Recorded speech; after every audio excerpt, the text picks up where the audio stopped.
बेतिया पश्चिमी चंपारण में जो उत्तर बिहार का जाना माना जगह माना जाता है।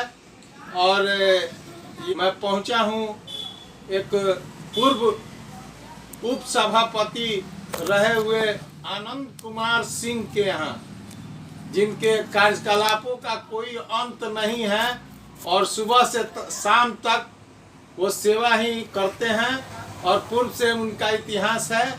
अभी उप मेयर के चुनाव में प्रत्याशी हैं और मैं उनसे मिलवाता हूं। मेरा नाम हुआ आनंद कुमार सिंह।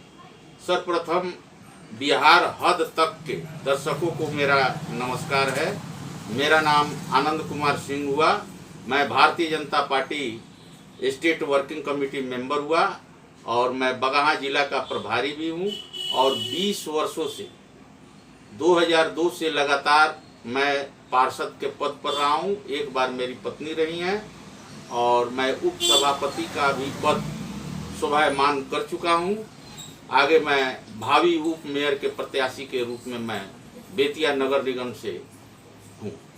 वर्तमान में एक बार के दूसरे बार कोई नहीं आता और आप निरंतर बने हुए हैं। इसका मूल कारण आप क्या मानते हैं? ये जनता का प्यार है कि आपके कार्यकलाप का ये रिजल्ट है? सर्वप्रथम जनता का प्यार मुझे भरपूर मिला, इसलिए मिला कि मैं सुबह से शाम तक जनता को अपना भगवान मानकर मैं लगातार 20 वर्षों से सेवा करते आ रहा हूँ। 30 वर्ष 32 वर्ष मेरे राजनीतिक जीवन का हो गया और मेरे चरित्र के ऊपर आज तक कोई दाग नहीं लगा और निर्विवाद रूप से मैं जन सेवा करते आ रहा हूँ। यही वजह है कि मैं आज 20 वर्षों से पार्षद के रूप में विराजमान हूँ और 30 वर्षों से सामाजिक जीवन। कौन कौन सा बड़ा काम किया इस शहर के विकास में? आपने कौन कौन सा मुख्य कार्य किया जो संभव नहीं था, उसे आपने संभव करने का काम किया, आपने उसमें खुद पहल की? सर्वप्रथम मैं नगर पालिका का जिस वक्त वाइस चेयरमैन बना, नगर पालिका बेतिया सीमित संसाधनों का संग्रहण था उस समय, लेकिन अपने सीमित संसाधनों के माध्यम से मैंने जो साफ सफाई को अंजाम दिया वो आज भी लोग उस साफ सफाई को याद करते हैं। दूसरी बात, उस समय जिस समय मैं वाइस चेयरमैन हुआ, लालू सरकार केंद्र में राज्य सरकार के रूप में विराजमान थी, लेकिन उस सरकार में सड़क ना के बराबर था। मैंने बेतिया शहर के सड़कों के लिए चरणबद्ध योजना बनाकर सर्वप्रथम सड़क के रूप में मैंने बेतिया समाहरणालय से लेकर 3 लालटेन तक सड़क का निर्माण कराया और बाकी सड़कों का भी निर्माण कराकर मैं लगभग 80% सड़क का निर्माण करा चुका है। उप का मतलब लोग चुप समझते हैं और आप उप सभापति होने के बावजूद आपने जो कार्य किया और आपकी जो सीमा है उसमें सबसे बड़ी सीमा आती है रेवेन्यू, राजस्व वृद्धि की, और राजस्व बढ़ाने की बात है और संसाधन उसी से निहित है। जब तक राजस्व नहीं होगा तब तक विकास नहीं होगा। इसके संदर्भ में 2 शब्द। बहुत ही अच्छा बात आपने कहा है। जिस वक्त मैं इस नगर परिषद बेतिया का उप सभापति बना, उस समय श्रीमती कमला देवी जो आज नहीं थी वो सभापति हुआ करती थी। उस समय रेवेन्यू के लिए हम लाले पड़े हुए थे, लेकिन उसी समय नगर विकास के आदेशानुसार मैंने बेतिया नगर पालिका के रेवेन्यू के लिए एक अपना कंसेप्ट डाला और उसी कंसेप्ट के आधार पर आज बेतिया नगर निगम चल रहा है, जहां आज करोड़ करोड़ रुपया वसूल हो रहा है और उस रेवेन्यू के माध्यम से नगर पालिका आज अपने सारे विकास के कार्यों को अंजाम दे। जब आपको विरासत मिला था और उसके बाद आपने कितना इजाफा कराया उप सभापति काल में आप अपने रीजन में? लगभग उस समय 44 लाख का रेवेन्यू हुआ करता था। आज वह बढ़कर लगभग 3 से 4 करोड़ रुपये का रेवेन्यू हुआ है। निश्चित रूप से वेतन और संसाधन, साफ सफाई को अंजाम देने के लिए हमारे पास पैसा काफी है। वर्तमान ये मेयर और उप मेयर की बात है। उप मेयर में तो कमर्शियल और डोमेस्टिक दो ही बात आती है, और इसके राजस्व की वृद्धि की बात है। इस पर आपका क्या कहना है? देखिए, कमर्शियल और डोमेस्टिक, ये आपने ठीक ही कहा है, दो तरह के कर लगते हैं नगर पालिका के माध्यम से। इस कर को लगाने के लिए मैंने शहर को 4 भागों में बांटा था। मुख्य प्रधान पथ, सड़क और गली। मुख्य प्रधान पथ का यानी कंप्लीट कमर्शियल जोन में मैंने डाला, और उसका रेवेन्यू कुछ औरों की अपेक्षा ज़्यादा था। सबसे कम गली का था। उसके बाद आपको खुले मैदान या सपाट जमीन का भी सबसे कम रेवेन्यू मैंने डाला था। हमारी आगामी योजना रेवेन्यू के लिए ये है। देखिए, जब से नगर निगम बेतिया के साथ शेष 8 पंचायत जुड़े हैं, उन 8 पंचायत में बहुतायत जमीन अभी भी फील्ड के रूप में है, कृषि योग्य भूमि है, जिसको लेकर जो गांवों के कृषक हैं वे घबराए हुए हैं। निरीह जनता आहत है। वहाँ की जनता आहत है कि हम नगर निगम में आ गए हैं।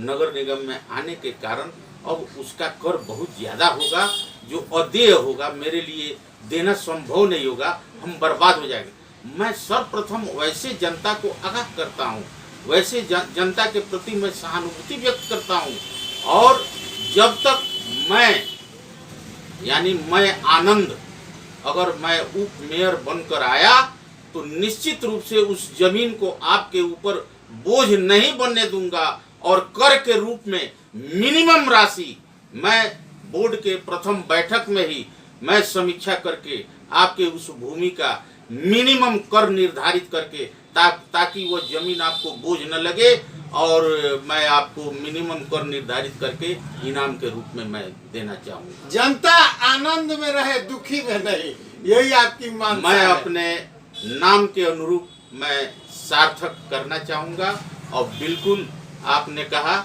मैं आनंदमयी वातावरण कायम करने में मुझे पूर्ण विश्वास है। आनंदमयी वातावरण कायम करने में मैं सफल रहूँगा।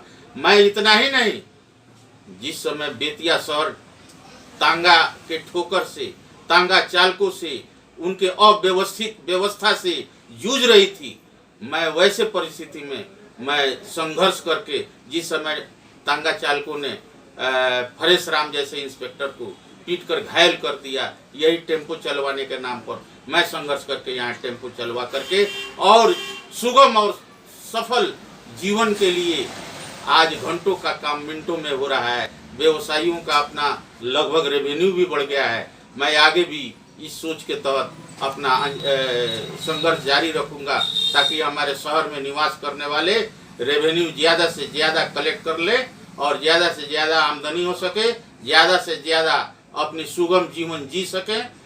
इसी के साथ मैं एक बात और कहना चाहूँगा, हमारे बेतिया शहर के अंदर कुछ ऐसे जगह हैं जहाँ ग्रुप स्टडी करने के लिए बच्चे उचित माहौल वातावरण घर में नहीं मिलने के कारण यत्र तत्र बैठकर अपना पढ़ाई करते हैं। मैं आश्चर्य हूँ, उस ग्रुप से लगभग 70% बच्चे सफल होते हैं उचित माहौल नहीं मिलने के बाद भी। लेकिन मैं नगर निगम में अगर उप मेयर के पद पर आता हूँ तो निश्चित रूप से मैं ऐसे कई जगहों पर भवन निर्माण कराऊंगा, ताकि उचित माहौल में रहकर ग्रुपिंग स्टडी हो सके और ज़्यादा से ज़्यादा इस शहर के बच्चे सफल हो सके।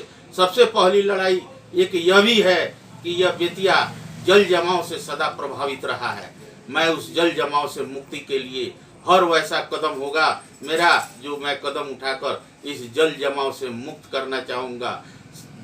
और आगे बताना चाहूँगा, नगर पालिका काजल की कोठरी है। इसमें आने के उपरांत बहुत सारे काजल का दाग लगाकर इस उम्मीदवार के रूप में घूम रहे हैं, लेकिन मैं आपका बेटा निश्चित रूप से यह दावे के साथ कहता हूँ, मैं आनंद कुमार निर्विवाद और बेदाग हूँ। आगे भी बेदाग रहने का प्रयास करूँगा और निश्चित रूप से उसको स्वच्छ और साफ सुथरा बना करके रखना चाहूंगा। इस बार के चुनाव में आपका क्या वादा है जनता और माताओं, बहनों, बुजुर्गों एवं युवा साथियों एवं गरीबों से आपका क्या अनुरोध है? क्या कह के आप वोट मांग रहे हैं? आपके आवाज का अंदाज बहुत अनूठा होता है और अनोखा होता है। इसके संदर्भ मैं में आज अपने इस एंकर बंधु के सामने यह ऐलान करता हूं, जिस वक्त मैं उप मेयर बनकर आया, मैं इस बेतिया को जल जमाव से मुक्ति के लिए निश्चित रूप से पहल करूंगा। दूसरा, मैं निश्चित रूप से इस शहर में एक रिंग रोड, ताकि जाम की मुक्ति से इस शहर को मुक्ति मिल सके। वैसे मौसम में बच्चे जाम में जब फंस जाते हैं तो उनकी स्थिति देखने के लायक होती है। चाहे आम जन जाम में फंसते हैं तो वह स्थिति आंकने के लायक होती है। रिंग रोड के माध्यम से उस जाम से मुक्ति दिलाना चाहूँगा। नाला का चौड़ीकरण होगा, सड़क का चौड़ीकरण होगा, सड़कों की संख्या बढ़ेगी। मैं निश्चित रूप से गुणवत्ता का भी मैं ऐलान करता हूँ। सड़कों और नाली या किसी भी तरह के निर्माण में गुणवत्ता भरपूर रहेगी। मैं आगे